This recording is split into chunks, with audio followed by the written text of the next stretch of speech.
I confessed to Felix with all my heartfelt sincerity. Yet he simply turned away and pulled the school beauty into his arms, kissing her. Come on, kiss. Kiss. Felix can finally get rid of that simp. Yeah, act like a simp long enough and you really become a dog. Amid everyone's laughter, I put away the carefully chosen gift and walked out of the court. They were all betting on when I would crawl back. Felix gave a careless snort. Within 3 days, not even a day had passed before Felix, furious, cornered me at my door while holding a photo. Through gritted teeth he barked. You found a new guy this fast? Chasing 2 people at the same time? TCH. What if I told him that I was chasing 4 at the same time? Chapter 1. On the university basketball court. Felix lifted his eyes toward me. The coldness in them was almost tangible. Holding the gift tightly, I quickened my steps, ready to speak the speech I had rehearsed countless times in my head. Felix. Before my words were fully out, Felix let out a mocking laugh. He turned and pulled over Tina, the school beauty who had been eagerly handing him water, and kissed her right in front of everyone. The court erupted like a drop of water hitting a pot of boiling oil. Damn, Felix is wild. Yeah, show that simp who the real deal is. This is like a face-slapping drama, so satisfying. I've been annoyed by Adriana for ages, clinging to Felix every day, so annoying. A blush swept across Tina's face. She walked toward me, appearing flustered.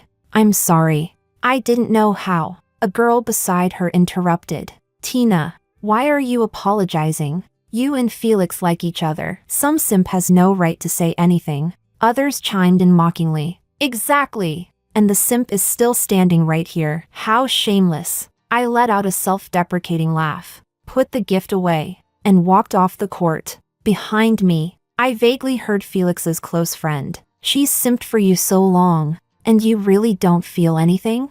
Felix scoffed. Do you like her? Vale waved his hands quickly. I wouldn't dare like someone you've got your eyes on. Then he began rallying the others to place bets. Guess how long before Adriana comes crawling back this time? I bet a week. Are you crazy? Even simps have dignity. I bet 2 weeks. Hey, Felix, what do you think? Felix replied lazily. Within 3 days. Chapter 2. Back in the dorm. I carefully placed the gift I had planned to give Felix into the cabinet. A familiar electronic voice echoed in my mind. Why not just throw it away?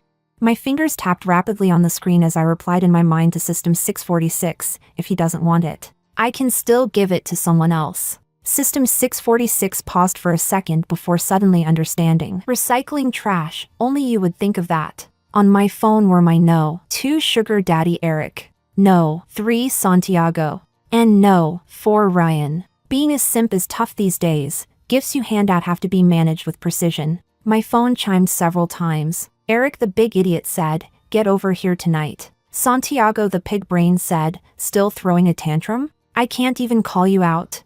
After replying to them one by one, I collapsed onto the bed. The system began calculating data in the background. There's no more simp score to harvest from Felix. While scrolling through my phone, I casually blocked and deleted Felix. Perfect. One more wrapped up. Chapter 3. In my original world. I got so excited reading an erotic novel that I died from sudden cardiac arrest. While my soul was drifting, I was bound to a system called Simp Score Collector. Yes, that's 646. 646 said it had just been created, didn't have much energy, and could only bind to the nearest available host. The simp score I collected could revive me, and the scores I accumulated could also be exchanged for real money. So 3 years ago, I began working diligently as a full-time simp.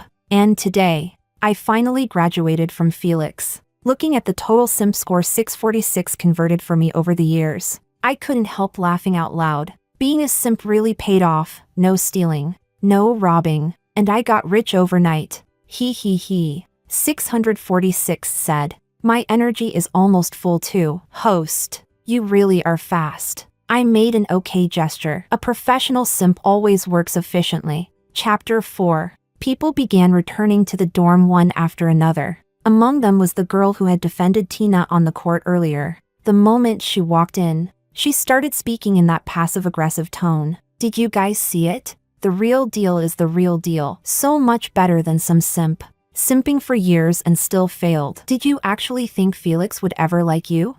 The other two girls seemed uncomfortable and gently whispered for Anna to stop talking. I chuckled, and seeing the pride on Anna's face, I immediately went off on her. Are you a widowed old lady from some village? Why are you so obsessed with watching drama and meddling in other people's business? If you've got that much free time, go stitch shoe soles at a factory. You look so brainless that even a dung beetle would roll you away. And defending Tina this hard, hoping to climb up the hierarchy in the future?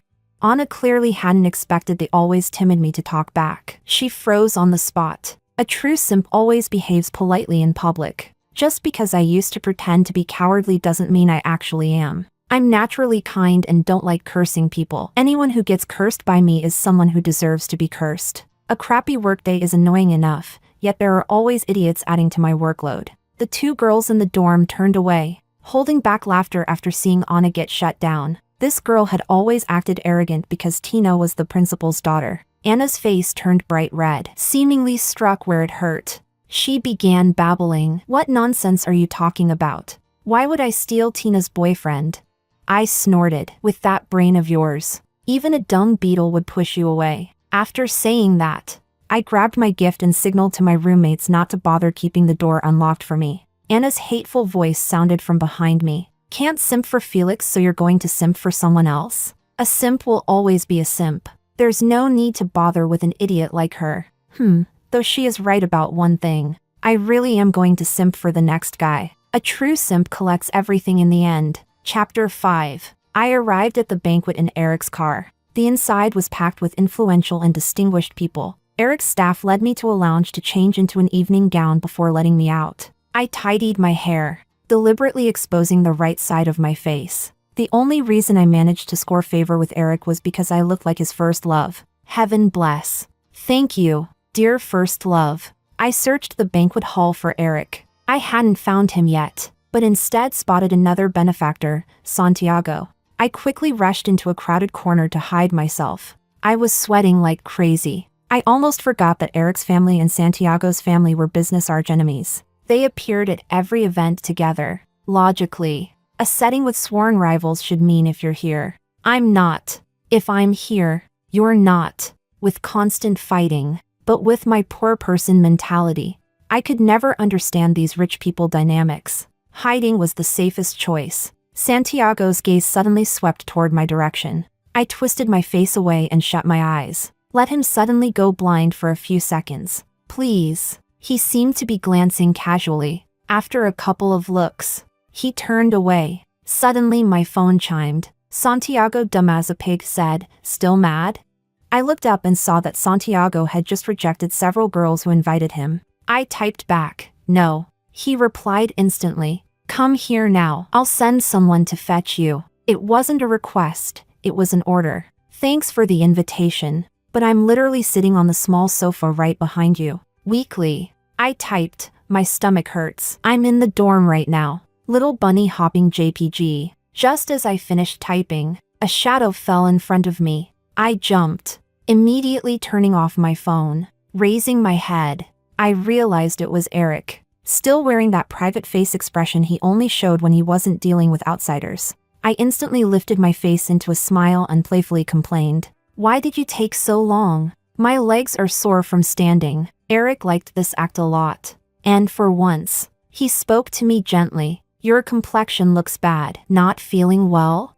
I didn't need a mirror to know my face must be pale now. Eric standing here drew countless stares, and I was genuinely terrified Santiago might see me. The system's energy wasn't fully charged yet. If these people discovered the truth, well, nothing would really happen. To people of their status, I was someone optional, dispensable. They gained emotional value. I earned money, mutual benefit. Even if they found out, we'd simply part ways. But, sigh, I still hope they don't find out too soon. I need to farm more credits.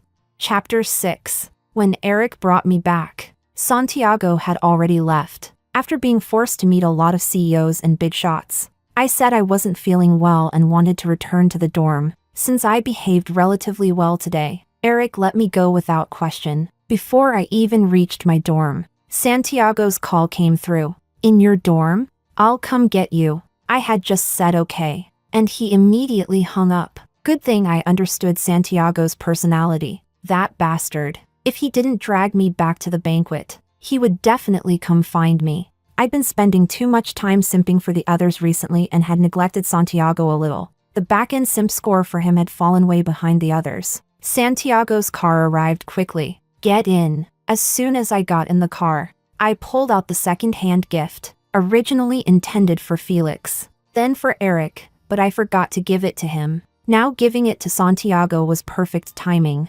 Smiling sweetly, I presented the nicely wrapped gift. For you. I spent forever picking it. Santiago took the box lazily, opened it, and let out a mocking laugh. The money I give you isn't enough? You try to fool me with a watch like this? TCH. Having a gift at all is already a blessing. Still complaining? I took the watch and put it on his wrist, my eyes sparkling. When I bought it, I knew it would look great on you. Look! I lifted my hand to show him. The system trembled as it whispered, Host, you really lie without blinking. Of course, if my expression slipped even once, I'd die on the spot. Santiago didn't look at the watch. His cold eyes stayed fixed on me. The second-hand watch did make me feel guilty, and I kept glancing around uncomfortably. What is it? Were you touched by me and fell in love? The moment I said that, the air around Santiago turned icy. He turned his head away with a cold snort. That snort said everything. It meant I wasn't worthy. My smile slowly faded, tears faintly gathering at the corners of my eyes as I turned my lifeless gaze toward the window. But inwardly, all I cared about was the back-end simp score. It was skyrocketing. Money, money, money everywhere.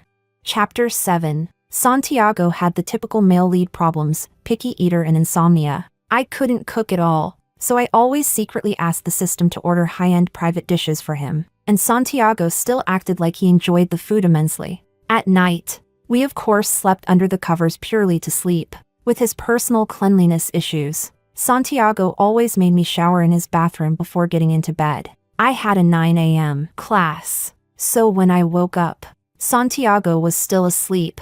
I had the system order more private dishes for breakfast.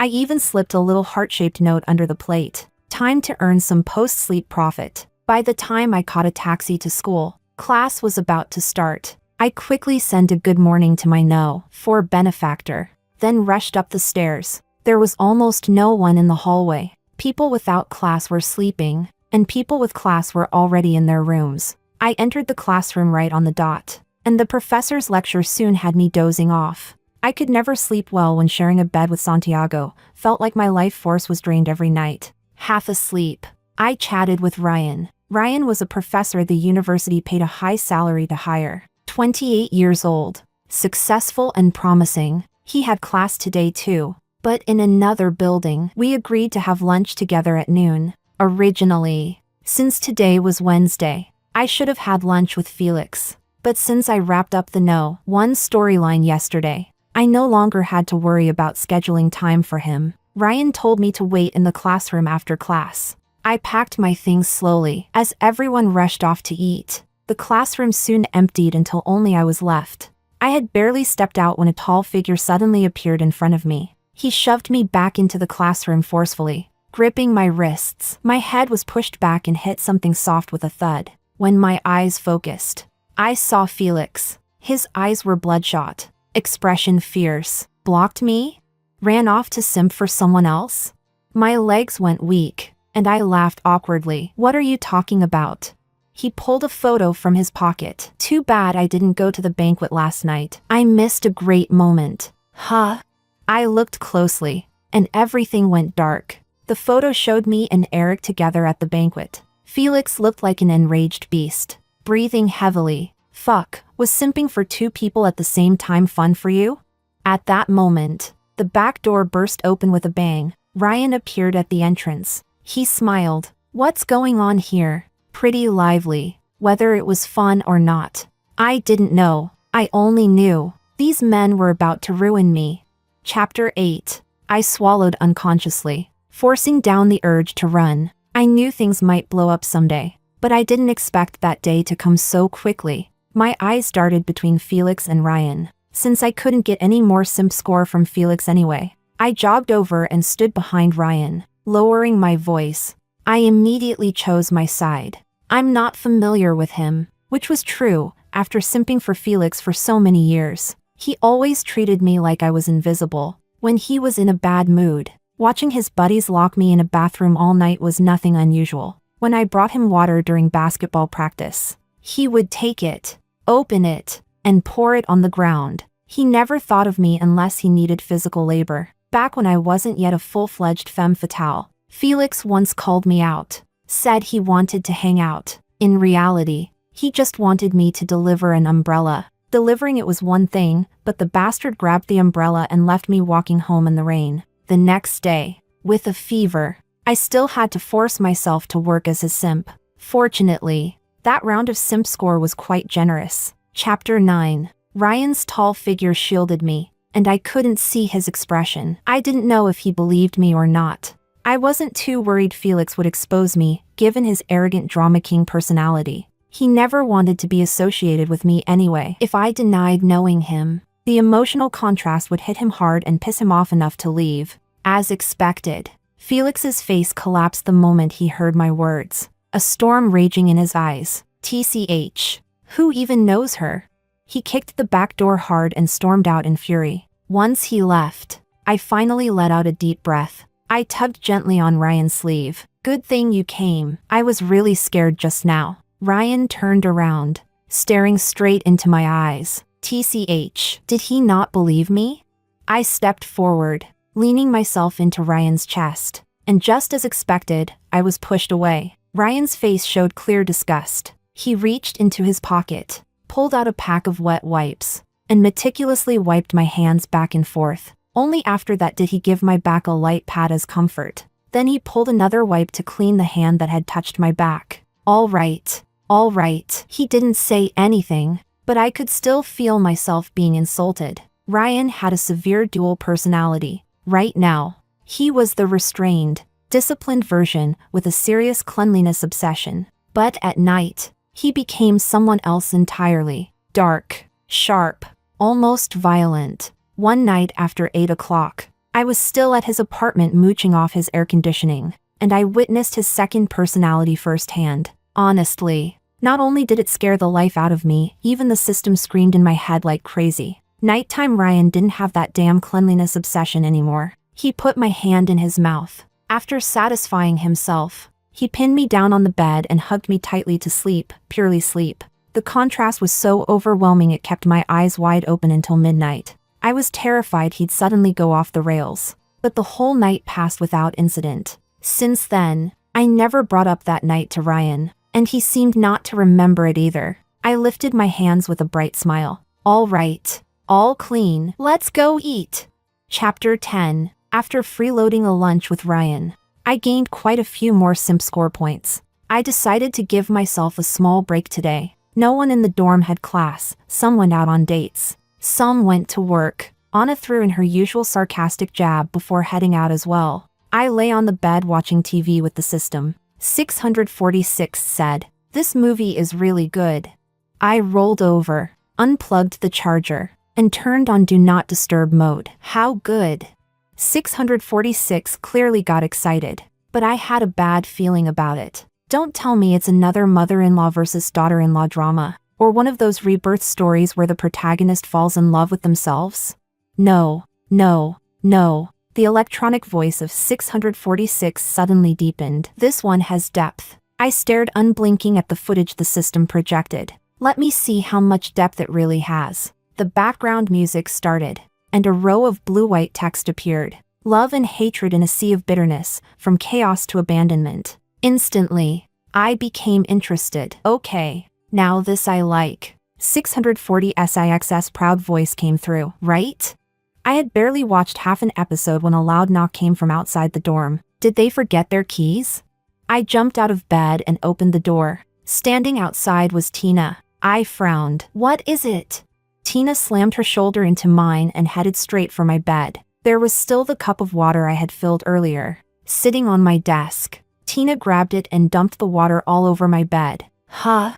What a lunatic. I grabbed her hand, snatched the cup away, and poured the remaining water onto her face. If you're sick, get treated. Don't come here acting crazy. Tina glared at me through gritted teeth. Why don't you just go die?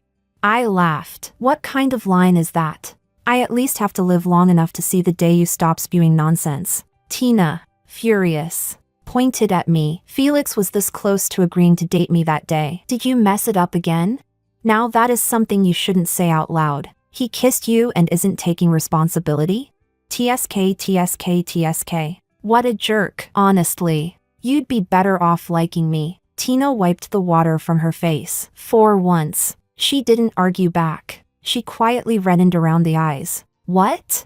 I slowly turned around, and sure enough, Felix was standing behind her. Even though I was technically the one who made her cry, I had every reason to suspect the tears were fake. Felix looked at Tina. She shivered in silence, then lowered her head and ran out quickly. What just happened? I looked at the person who definitely shouldn't be here. You must have something important to say. Coming all the way up here and dodging the dorm supervisor. The comment seemed to hit a nerve. He couldn't help coughing twice. I came to find you. Of course I have something to say. Not to be rude, but every time you come find me, it's to mess with me. The air around Felix felt oddly tense. Why haven't you come looking for me lately? Why would I go look for you if I can't gain simp score from you? It's not like I'm an actual simp. I pulled out a chair and sat down, planning to clear this up quickly so I could go simp for someone else afterward. You already have a girlfriend. Why would I still chase after you?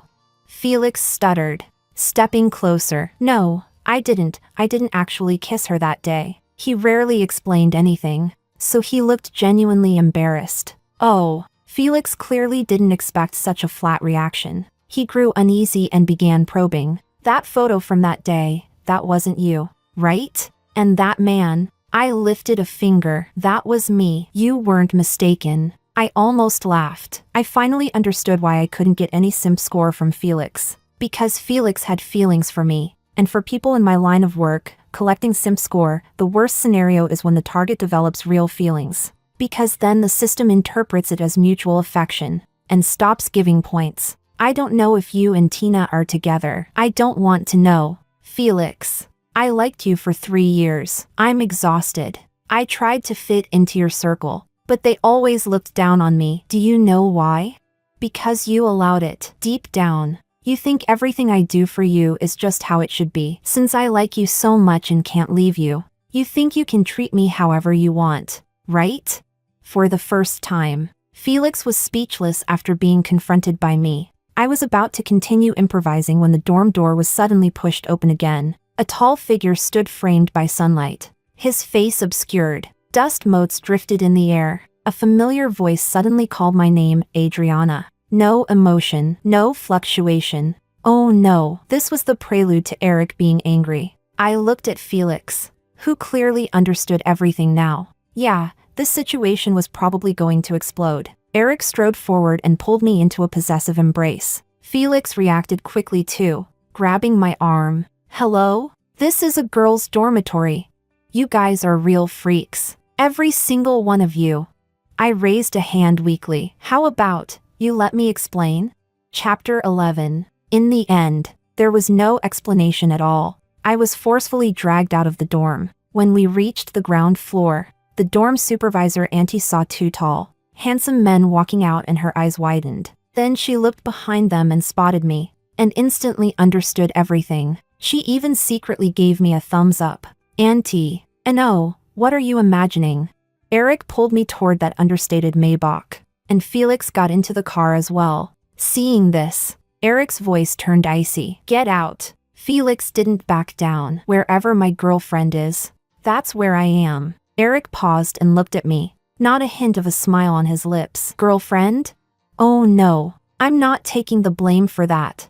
I hurried to explain. I'm not his girlfriend. Seeing him now feels like seeing a walking disaster. Hearing himself compared to a plague. Felix finally lost patience. Say that again if you dare. I immediately ducked my head like a coward. Great. Both of them bullying me. A poor proletarian with nothing to my name. The quietness inside the car made me feel like I could already hear the sound of my head hitting the ground later. After switching my phone out of Do Not Disturb mode, I realized Eric had called me once and sent me a message. At the same time, I noticed something strange, being with these two together. I couldn't get any simp score at all. 2 big fat zeros sat in the system dashboard. I quickly tapped the system. System. What's going on? Why can't I get any points from Eric either?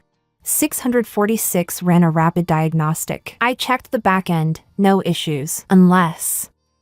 Eric too? Impossible. Eric has a first love in this world. When we reached the Villa district, I finally realized that bastard Felix lived here as well. He didn't put that in his profile description. Wasn't he supposed to be just a straight-A student with a school bully persona?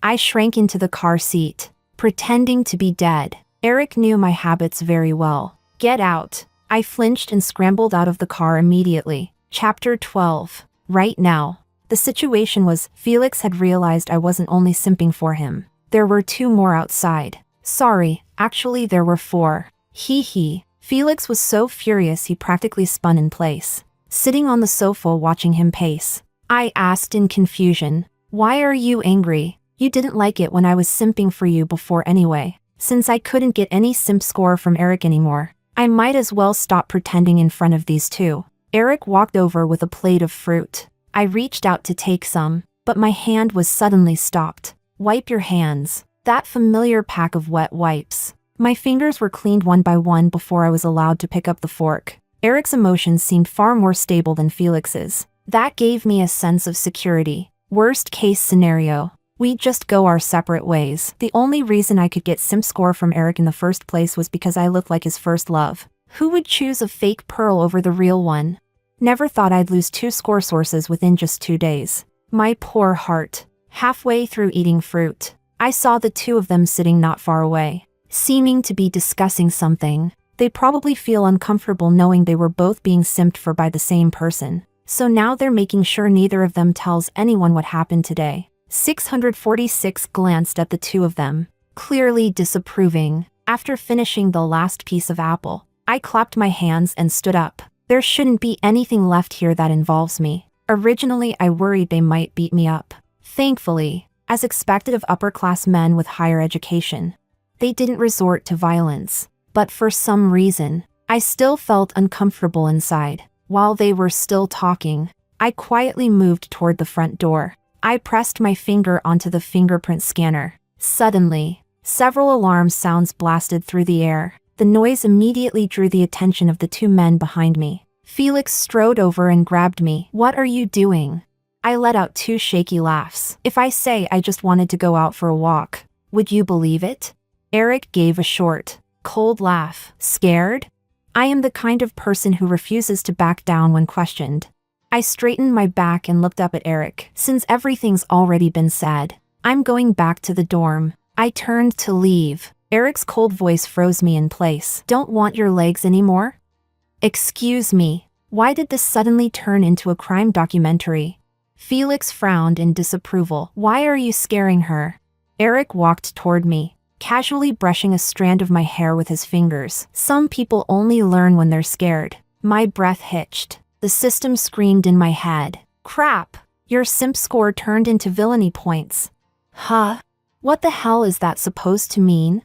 I don't work overtime for other departments' tasks.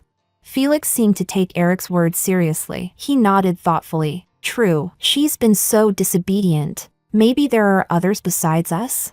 Oh crap. No, this situation absolutely cannot blow up further. About that day, I jumped up and clapped my hand over Felix's mouth. That day I just wanted to ask the professor about a question. With Eric alone already acting crazy enough to threaten breaking my legs. If he learned there were 2 more, I definitely wouldn't survive. Felix calmly nodded and didn't say another word. After that, the 2 of them seemed to reach some sort of mutual understanding, even though on the surface they still looked like they despised each other. Something felt different. I asked the system nervously, "Are we close to full energy? I really don't think I can keep this up much longer." Before the disaster happened, I thought I was an invincible warrior. Now that it's real, yeah, I'm terrified. 646 replied, still short by 10%. On the other side, the 2 men seemed to hear something. and their eyes flashed with a chilling, predatory light. Chapter 13. Because the two of them were watching me too closely. At school, Felix watched me every day. Outside school, the two of them watched together. As a result, I hadn't seen Ryan in many days.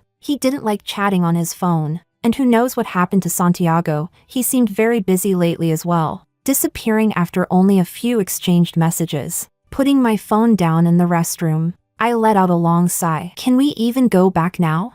This situation was getting dangerously close to impossible to fix. 646 was still trying to cheer me on. Host. Hang in there. I honestly didn't expect Felix and Eric to become allies even in something like this. If there were even one more, this whole thing would collapse. I echoed weakly. Yeah, if there were even one more, everything would. Wait! I had a brilliant idea. Sharing was probably the last compromise they could tolerate. So what if another guy showed up now? As long as I broke the current pattern, I could hurry and finish filling the remaining 10%. Once the mission was complete, whatever happened afterward would have nothing to do with me. I'd eat myself straight out of this mess. My life these days felt like it was being monitored 24/7. Felix's friends almost thought he was possessed. Before, I was the one orbiting around him. Now, everywhere I went, he followed. And he even looked like he was enjoying it. Vale leaned over. Weren't you together with Tina? Aw, the fastest way to turn a proud man's face black. What crap are you saying? Tina and I are innocent. After speaking, he turned back to check my expression. Why look at me? Too lazy to bother reacting. I couldn't even earn points now, and somehow even ended up with a villainy gauge. That kind of thing wasn't something people in the simp department were trained to handle. I took the cup of water Felix cautiously handed me and drank with a sigh of despair. When would this nightmare end?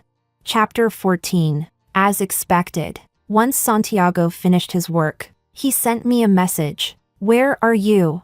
What perfect timing. Someone literally delivered me a pillow when I was sleepy. Eric left early to handle company matters. Felix was outside taking a call. The moment I saw the text, I dashed straight toward the campus gate. Santiago's car was already parked there. When he rolled down the window, I happily got in. After giving him a bear hug, I turned to fasten my seatbelt. That one hug made Santiago's originally expressionless face crack like dry earth. He took a deep breath, closed his eyes, and pulled out disinfectant spray, dousing himself, and then generously spraying me too, watching my simp score spike rapidly in the back end. I nearly burst into happy tears. You luck. In critical moments it really has to be you, my beloved germophobic baby. All the way there, I occasionally tugged his hand, touched his thigh, teased him bit by bit. The system progress dropped to only 5% left. After that, no matter what I did, the energy wouldn't increase, but the simp score skyrocketed. Could it be that the system needed energy from different sons of fate? Before I could figure it out, Felix's call came in. Where are you? I said calmly. Are you my mom or my dad? Do I need to report my location to you? Honestly, I wasn't particularly afraid of Felix. The next second, Eric's voice, mixed with faint electronic distortion, entered my ear. Where? Not a question, a demand. Damn it! Why am I so useless? Why am I scared again? I kept a calm face as I hung up. Santiago glanced over. What's wrong? I shook my head. And then, as if preparing for death, I asked a perfectly ridiculous, clingy simp kind of question. Santiago, can you never get married in the future? Such an outrageously clingy question, perfect. As expected, Santiago laughed, the smile never reaching his eyes. Why? Want me to marry you?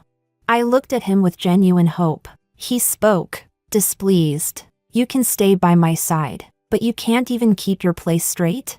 I nodded. If you meet someone you like in the future, let me know. I won't cling to you. Hee hee. Santiago would later fight Eric over me. No wonder they were lifelong rivals, competing in business, competing in love. Hearing my answer, Santiago's lips curved into a smile. Even if I get married, who said I'd allow you to leave? Huh? Whoever invented the character Santiago was a genius. So even if you have a wife, I still have to stay with you? When it comes to being someone's loyal dog, You're truly the expert. Chapter 15. Santiago suddenly received a phone call. He pulled the car over to the side of the road, and sure enough, Felix and Eric arrived right afterward. Santiago looked at Eric with clear displeasure. What did you mean by what you just said? Eric let out a cold laugh. What else could I mean? Don't tell me you actually thought she genuinely liked you? Santiago frowned and looked toward me, as if trying to confirm something. Felix looked like he just witnessed the funniest joke in the world. Don't look at her. You expect a clueless little thing like her to tell you the truth? The moment Santiago and Eric faced each other, the air around them instantly dropped to freezing. Santiago didn't reply. His gaze slid off me as though looking at me any longer would dirty his eyes. I watched helplessly as he sat in the driver's seat, only to slam the door open again a second later. You two met her in freshman year, right? Santiago seemed to have figured something out. Eric cut him off immediately. Knowing her longer means anything? Santiago lowered his head and let out a few soft laughs. Knowing her longer may not matter, but she told me she loved me. More than once. Oh my god. What kind of hellish three-way battlefield was this? Santiago didn't usually think like whatever this was. I tapped the system. This situation is, yeah, collapsing a little. 646 replied. I don't get what's happening either. But as long as the three of them can't agree on anything, you still have a chance to max your energy and escape. Stirring the pot? That was my specialty. If the fire isn't enough, I'll just add more fuel. 646 sounded nervous. Be careful. Don't forget you also have a villainy meter. PSSH. Ignore it. Maybe that villainy meter is for some other department to deal with once I'm gone. Either way, it definitely shouldn't have anything to do with me. I stood there, pale as a sheet. Felix noticed first. He crossed over in a few long strides. His voice panicked. What's wrong? Are you feeling sick? I buried my face in his chest, letting out a few trembling sobs. I want to leave. Felix shielded me as he guided me into the car. Then he turned back to the other two. None of us have the right to judge anyone else. Which one of you treated her well from the start? What are you trying to compete over now? Pathetic. The two clearly didn't expect Felix to snap at them like that. They could only watch as he drove away with me. Damn. Impressive. The car soon stopped at the campus gate. Just as I was about to get out, Felix stopped me. It was my fault before. I can make up for it 1,000 times over. I can wait, but I will be here watching over you. And I won't leave. Do you hear yourself? Does any of this sound remotely reasonable? I kept my lips pressed together, refusing to look at Felix. He forcefully turned my shoulders. Look at me. All right. All right. My biological father. I'm looking. I will stare at you forever if that's what you want. I know I hurt you before. I'll change. While Felix was still speaking earnestly, my phone suddenly began to ring. Okay. I promise you. Felix's eyes lit up. You promised. You're not allowed to take it back. Go upstairs and rest. The other two won't bother you these next few days. Good job, brother. I was waiting for that line. He walked away, taking 3 reluctant glances back with every step. The moment he disappeared, I immediately returned Ryan's missed call. Everything depended on him now. My job required me to gain sim score exclusively from the Sons of Fate within these small world missions. I had tried earning points from ordinary people before. Didn't work. Not even a single point. Merciful heavens. Buddha above. There's only 5% left. Please. Please don't let anything go wrong now. Chapter 16. After answering Ryan's call, I came to his apartment. The moment I pressed the doorbell, the door clicked open, and a strong hand yanked me inside. What the? A murderer? A burning hot palm clamped over my mouth, a hard chest pressed against my back, and Ryan's voice brushed against my ear. You're really being disobedient. No way. Could it be that Ryan also found out? I trembled as I tested the waters. I'm very obedient.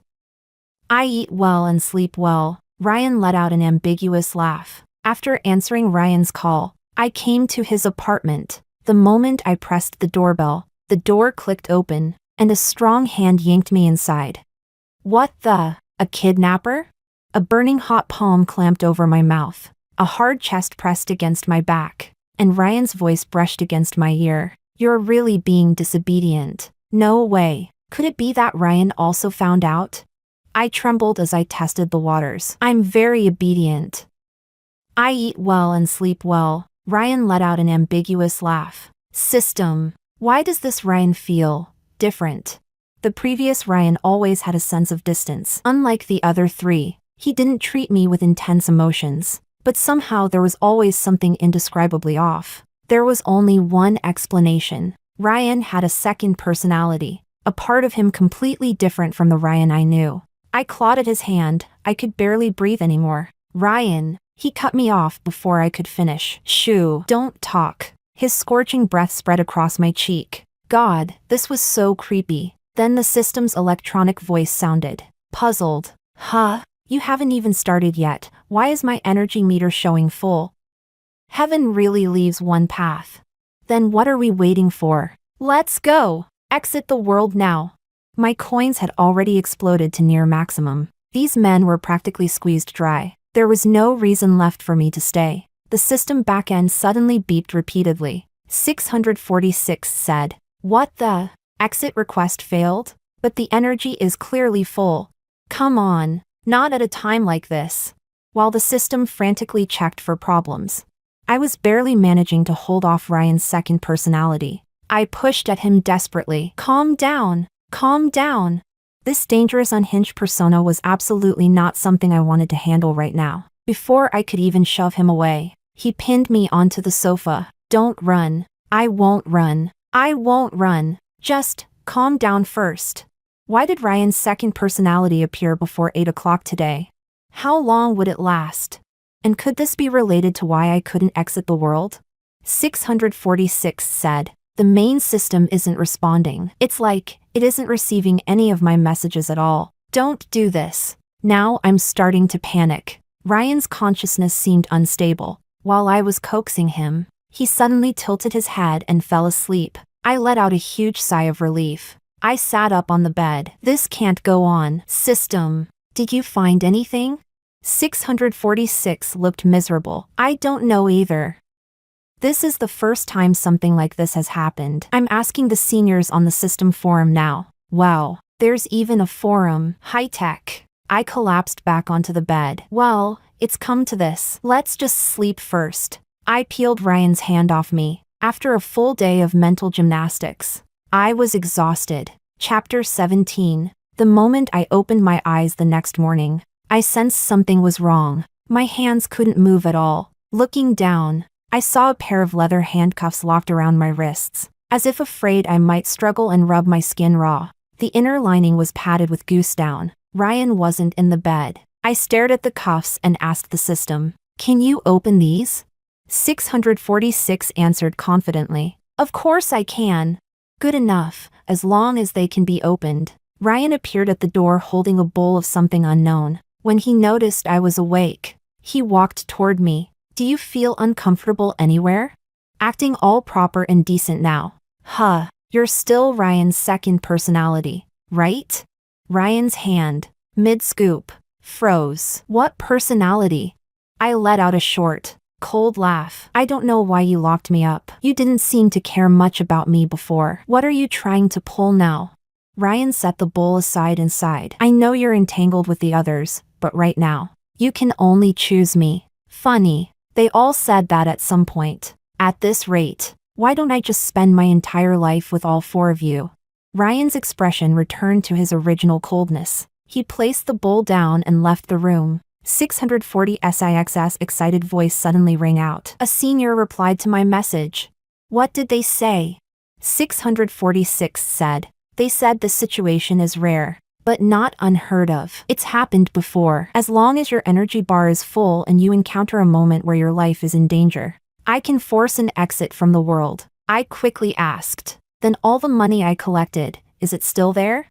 646 answered firmly. It's all there. Then everything's fine. Right now I was locked here, so how exactly was I supposed to put myself in life-threatening danger? Just as I was contemplating how to create such a situation, one arrived on its own. From another perspective, lying in bed like this was pretty nice. Meals delivered to my mouth. Whatever I wanted to eat. It appeared. Games to play. The only downside was I couldn't go out. This was basically a shut-in's perfect trap. Once I exit the world, I'm retiring immediately. With all the coins I earned, I'll hire 10 male models. Chapter 18. On a certain morning during my days of eating, sleeping, and waiting for death, someone entered the apartment. The system told me it was one of Ryan's students. More importantly, this wasn't just any student. He was an obsessive fan of Ryan. Daniel chose the exact moment when Ryan was out, quietly unlocking the apartment door. Who knew where this kid got Ryan's fingerprint from? Watching through the system screen, I saw Daniel's level of familiarity. He must have come here many times, and Ryan never noticed even once. Daniel crept into the bedroom. The moment he opened the door, he came face to face with me. I rattled the handcuffs, awkwardly rolled to the side, and greeted him. Hi. Well, this was a bit awkward. Daniel froze in place, but only for a second. Then his expression twisted into anger. Who are you? Who allowed you to lie on his bed? Sir, do you not see the handcuffs? If I said Ryan locked me here, would you believe it? Daniel's face contorted. Ha! Impossible. Professor Ryan said he wouldn't like anyone. It must be you. You seduced him. It has to be. Daniel yanked me upward. The handcuff was attached to the headboard, and the chain length wasn't long. The moment he pulled, the cuffs tightened sharply. I swear my arms were about to snap. Damn that lunatic Ryan. Lunatic teacher. Lunatic student. I lifted my head and gave Daniel a calm smile. The key is in the rightmost drawer. If you let me go, I promise I'll never show up in front of Ryan again. Daniel followed the direction of my finger and walked over. Ryan had placed the key inside that drawer right in front of me. If he trusted himself enough, he wouldn't bother changing the location, because he was sure I couldn't escape. Daniel retrieved the key. He asked softly, if I let you go, will you really leave Professor Ryan? Absolutely. I'd immediately arrange my own disappearance. Everyone would be freed. He brought the key close to the lock, then suddenly tossed it across the room. Having another mental episode? He suddenly grabbed my face. You think I believe that? Someone like you, if I let you go, you'd definitely cry in front of Professor Ryan, wouldn't you? Daniel looked left, looked right, then let out a laugh. If you cry, Professor Ryan would be so sad. Brother, please, let's not make up entire fantasy scenarios on your own. He stood up abruptly, crying and laughing at the same time. Then he ran downstairs and came back up carrying something. I know. I can't let Professor Ryan get hurt, so I have to let you die. Oh, wonderful. A complete psycho. System. Can I exit the world before I'm burned to death? 646 replied. Theoretically no. I need a legitimate life-threatening trigger to initiate forced exit. Damn it! 646 patted itself. But don't worry. I can use my own points to reduce your pain. You'll die instantly, with no sensation at all. Sniff. My sweet baby 646. Truly the only reliable one here. Daniel didn't hesitate at all as he poured gasoline, God knows where he brought it from, around the edge of the bed. He poured a trail all the way to the door. Then the kid stood at the downstairs entrance and shouted. Bon voyage. Incredible. You didn't even spare your teacher's house. The moment the lighter hit the floor, flames rushed along the gasoline trail toward my bed. They ignited instantly. Thick black smoke rose from everywhere the flames touched. The system was already on standby. The moment the fire reached me, it would trigger forced death. The flames grew higher and higher. When I opened my eyes again, the fire had been extinguished. The nearby apartments weren't affected, but Ryan's home was completely destroyed beyond recognition. Ryan stood outside, still looking eerily calm. By the time Felix, Santiago, and Eric arrived, my corpse had already been carried away. Felix punched Ryan hard. Blood trickled from the corner of Ryan's mouth. Ryan didn't even look at him. Why did you lock her inside? She's dead. She's dead. Did you hear me? I floated in the air above them. Only when Ryan heard the word dead did he slowly regain focus. She's not dead. I poked 646, who was watching the scene with great interest. Come on, let's go home, 646 asked. You don't want to keep watching? I casually glanced down. I've watched this kind of thing for years. I'm sick of it. 646 transformed into a glowing little rabbit and circled me. Adriana, are you sure you don't feel reluctant to leave? I looked at it curiously. What dramas have you been watching lately? 646 said. None. I just mean, from a human emotional perspective. After spending so many years here, you should have some attachment. None. Not even a trace of reluctance. If anything, I felt disgusted. Chapter 19. After returning to the system's transit station with 646, I felt like I had been reborn. Because I completed the mission pretty perfectly. The simp score I collected ranked first in the entire division. I even received a bunch of extra rewards. Among them was a large villa assigned by the system center to retirees. Now this was real happiness. I slept in the villa for 3 days and 3 nights straight. During that time, all my meals were delivery. One day, the door was knocked on. Wearing slippers, I shuffled over to open it. A chubby, fair-skinned little boy was sitting crookedly on a small stool outside my door. He looked about 1 year old. The moment he saw me, he pulled a note out of his pocket. I took it. It was covered in messy scribbles. I leaned closer to read it. It said, Adriana, I'm 646. I've come to seek refuge with you. I scooped him up at once. What did you eat to get this heavy?